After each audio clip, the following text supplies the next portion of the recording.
தமிழ் நண்பர்கள் அனைவருக்கும் வணக்கம். அக்னிச்சிறகு சேனல் சார்பாக இந்த வீடியோவுக்கு உங்களை அன்புடன் வரவேற்பது நான் உங்கள் கௌசி. மாயாவுடைய கல்யாணத்தை பற்றி பேச ஜீவாவுடைய வீட்டுக்கு போன கௌதம் அங்கே லிஃப்ட் ஒர்க் ஆகலை. படியில் தான் போகணுமா அப்படின்னு சொல்லி மதுக்கிட்ட கேட்க, வேணும்னா நீங்கள் பறந்து போங்கன்னு கலாய்க்க கூட பாட்டிமாவும் நிற்கிறாங்க. பாட்டிமா கையில் கட்டப்பையுடன் நிற்கிறாங்க. இந்த கட்டப்பையை கௌதமை தூக்க வைக்கிறாங்க மதுமிதா. கௌதம் தூக்க முடியாமல் தூக்கிட்டு மேலே போயிட்டுருக்காங்க. ஒரு கட்டத்தில் பாட்டிமாவோட வீடும் வந்தாச்சு. கட்டப்பையை கொடுத்துட்டு 4th ஃப்ளோர் போகிறாரு. இங்கே மூச்சு வாங்குது. இதை பார்த்த மது, சரி தண்ணி எடுத்துகிட்டு வரேன் அப்படின்னு சொல்ல தண்ணி எடுத்துகிட்டு வந்து இங்கே கௌதம்கிட்ட கொடுக்குறாங்க. கௌதம் அந்த தண்ணி சுத்தமாக இருக்கா, கிளாஸ் க்ளீனாக இருக்கா அப்படின்னு சொல்லி செக் பண்ணிட்டு தான் அந்த தண்ணியை வந்து குடிக்கவே ஆரம்பிக்கிறாங்க. இதை பார்த்த மது சிரிக்கிறாங்க. பரவாயில்ல, நாங்கள் இத்தனை வருஷமாக தான் இந்த தண்ணியை குடிச்சிட்ருக்கோம், குடிங்க அப்படின்னு சொல்ல ஓகே நல்லாயிருக்கு அப்படின்னு சொல்லிட்டு தண்ணியையும் குடிக்கிறாங்க. கிளாஸை வாங்கிட்டு வீட்டுக்கு போன மது சடனாக திரும்பி பார்க்குறாங்க. நம்ம கௌதமுடைய டிரைவர் டேப்லெட் எடுத்துகிட்டு மேலே வராங்க. இந்த டிரைவரை பார்த்ததுமே இந்த டிரைவரை பற்றி கௌதம்கிட்ட விசாரிக்கிறாங்க. அவர் என்னுடைய டிரைவர் அப்படின்னு சொன்னதுமே, சின்ன ஒரு விஷயத்துக்காகவா நீங்கள் இவ்வளோ தூரம் வந்தீங்க அப்படின்னு சொல்லி கௌதம்கிட்ட சண்டை போடுறாங்க.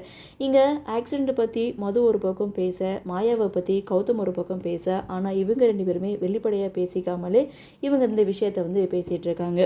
ஒரு சின்ன பொருள் சின்னதாக கிராச் ஆகிறதுக்காக நீங்கள் இப்படிலாம் பண்ணுவீங்களான்னு மது ஒரு பக்கம் கேட்க, அது பொருள் கிடையாது, என்னுடைய குழந்தைன்னு சொல்லி மாயாவை மனசில் வச்சுட்டு கௌதம் ஒரு பக்கம் பேச, இவங்களுடைய வாக்குவாதம் பெருசாக போகுது. சுற்றி இருக்கவங்க எல்லாருமே வேடிக்கை பார்க்குறாங்க. மதுவோட அப்பா சத்தத்தை கேட்டு வெளியில் வந்து பார்க்குறாங்க. மதுவை சமாதானப்படுத்துகிறாங்க. கௌதம் உங்கள் கூடலாம் மனுஷன் வாழ்வானா அப்படின்னு சொல்லிட்டு அங்கேருந்து போகிறாரு. ஸோ டிரைவர் கௌதம்கிட்ட உண்மையை சொல்ல வராங்க. ஆனால் வேகமாக போ அப்படின்னு சொன்னதுமே டிரைவர் எதுவும் சொல்லாமல் அங்கேருந்து கார் எடுத்துகிட்டு போகிறாங்க. அதே சமயம் மாயா ஜீவாவுக்கு கால் பண்ணி இது மாதிரி அண்ணன் வந்து கல்யாணத்தை பற்றி பேச வீட்டுக்கு போயிருக்காங்க, உடனே வீட்டுக்கு போ அப்படின்னு சொன்னதுமே இங்கே ஜீவா ரொம்ப சந்தோஷமாக வீட்டுக்கு வராரு. வீட்டுக்கு வந்த ஜீவா அவர் என்ன சொன்னார் அப்படின்ட்டு இங்கே தன்னுடைய அக்கா கிட்டே கேட்கும்போது, அவர் ஆக்சிடெண்ட்டை பற்றி பேச வந்தாருன்னு சொல்கிறாங்க. ஆக்சிடெண்ட்டை பற்றி பேச வரல, மாயாவோட கல்யாணத்தை பற்றி பேச வந்தாங்க அப்படின்ட்டாங்க.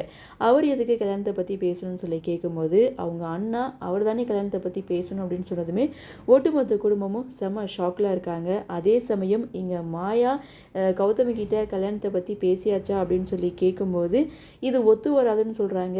மாயா உச்சக்கட்ட கோவத்தில் இருக்காங்க. மாயாவை எப்படியாவது சமாதானப்படுத்தணும் அப்படின்றதுக்காக இல்லை நான் சும்மா உங்ககிட்ட விளையாட்டுக்கு சொன்னேன் அப்படின்னு சொல்லி சமாளிக்கிறாங்க. இதோட இந்த எபிசோடை முடிச்சிருக்காங்க.